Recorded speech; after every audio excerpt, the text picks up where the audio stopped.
Bismillahirrahmanirrahim. Үй бүлөмү сактап каламын деген ар бир эркекке жана аялга ушул эки эрежени айтамын. Кайсы үй бүлөм тыркырап кетпесин, аялым кетпесин, күйөөм мени таштап кетпесин десе, мен айткан ушул эрежени ар дайым аткарып жүрсүн. Алардын эң биринчиси бул ошол үйдөгү, ошол үй бүлөдөгү аялды алгандан кийин, турмушка чыккандан кийинки мындай кара дептерче. Ар бир үй бүлөдө ушундай кара дептерче бар. Кээ бир адамдар ушул кара дептерчеге аялынын кемчиликтерин ар дайым жазып жүрөт. Үйлөнгөндөн баштап. Кээ бирки аялдар дагы ушундай.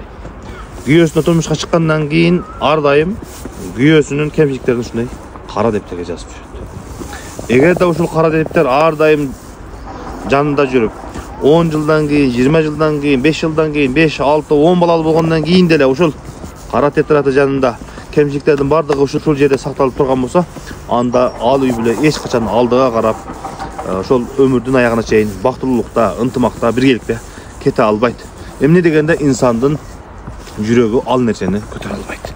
Ошондуктан мен сиздерге айта турган эреже, кимде ушул кара дептер болгон болсо, ошол кара дептерди убагында азыр мен сөзүмө уккандан кийин күйөөсүнүн кемчиликтеринин бардыгыны, аялынын кемчиликтеринин бардыгыны ушундай тетрадьда, кагазда, кайсы жерде болбосун, журналда, делодо болбосун, жазылган болгон болсо, дароо ыргытсын.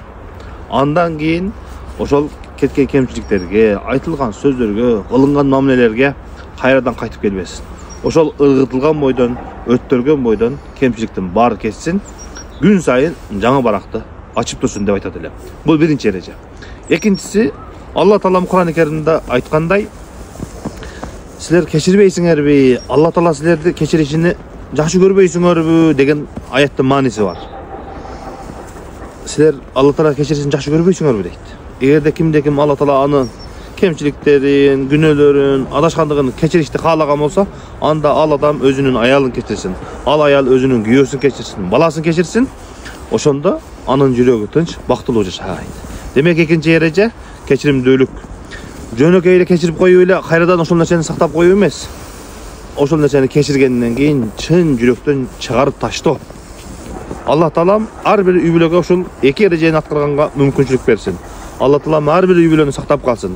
Кечиримдүү бололук, кемчиликтердин бардыгыны азыркы кара дептердей кылып ыргытайлык, өрттөйлүк, ар дайым жаңы баракты ачып бактылуу жашайлык.